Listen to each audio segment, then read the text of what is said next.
Wandering Night, a low-vision view of the world.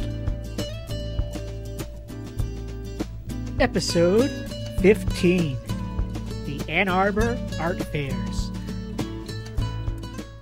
Before the hustle and the bustle of the Ann Arbor Art Fairs, there's the hustle and bustle of setting up the night before.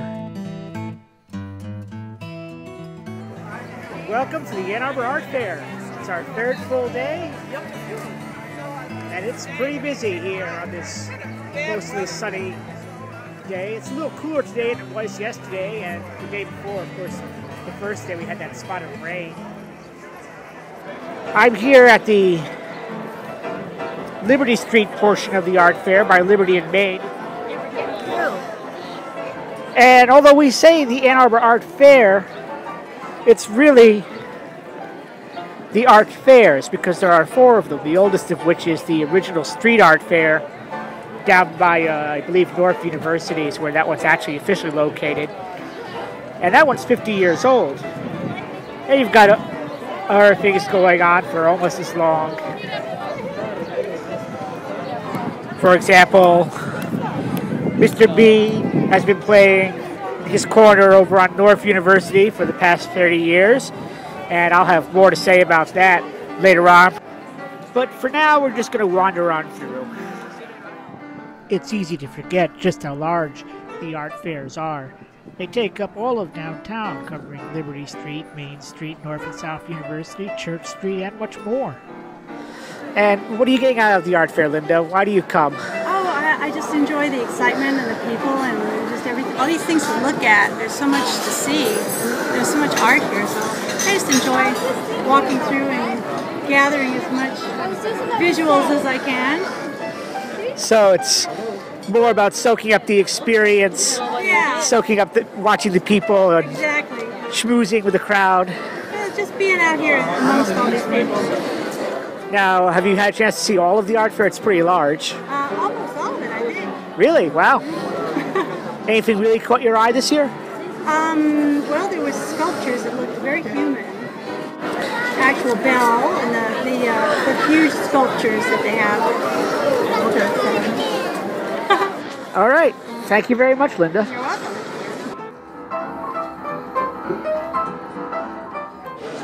Just a little more information about B's bike. The frame was made by, I believe, Mark Nobilet. Yeah. What makes this interesting, of course, is how it all works.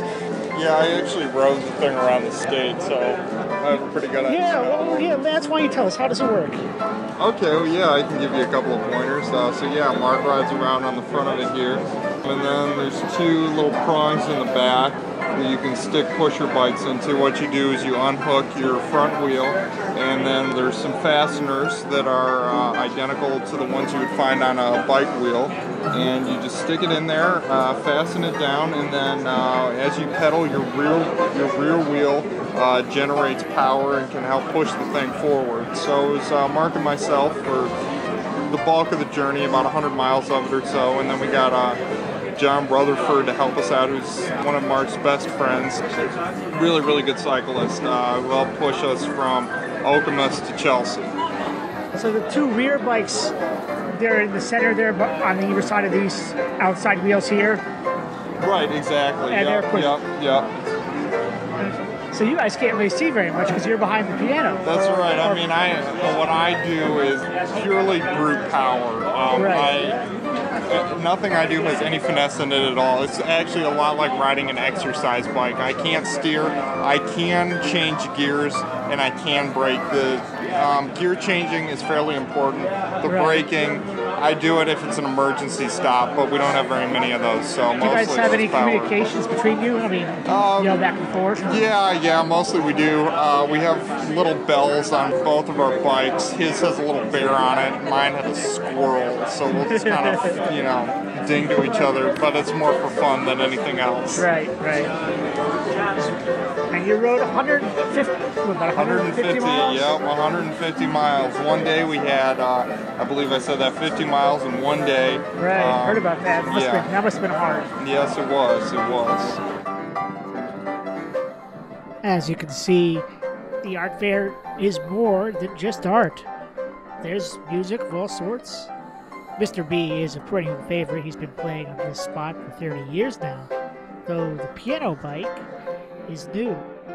As Lance Wagner mentioned, they traveled across the state from Flint to Lansing to Ann Arbor over a period of about 5 or 6 weeks, I believe, covering 150 miles. A lot of people helped out in that endeavor, and a lot of people have come to hear Mr. B play this year and all the other years he plays. The art fair is really something quite special, and hopefully it's as good for the artists and craftspeople that come to show off their wares as it is for the town. I don't really know if that's true or not, but I can hope. Sure, the art fair does have its share of problems. It causes snarls in traffic for townies that have to get through town to work or to home. But overall, it's a loved, beloved event every year in Ann Arbor, and parts of it have been going strong for 50 years. And I don't see any reason why it won't continue to go strong, even when the weather sometimes, as it was, albeit just for a little tiny bit at the beginning, and then a little bit later on, a little bit iffy. It only takes a few hours for everyone to pack up their stalls and move on to the next gig. The art fair closes at 6 p.m. on Saturday, and probably by sundown, everything was gone. Would anyone care to hear that? I do! That's how it works. Okay. Give me a train sound and we'll get out of this station here. This is from Me Luxor's 1927, the Honky Tonk Train Blues. Hit it! That's pretty good, but now forget about that little Lionel train and give me a real big steam train whistle. Let's go!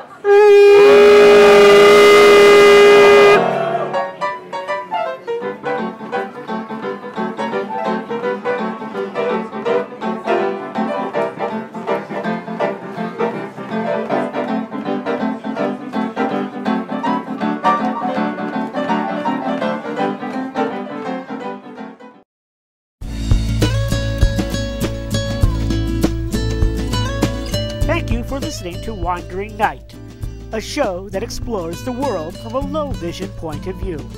As always, your feedback is welcome. Visit the show website at wanderingnight.libsyn, that's LIBSYN.com.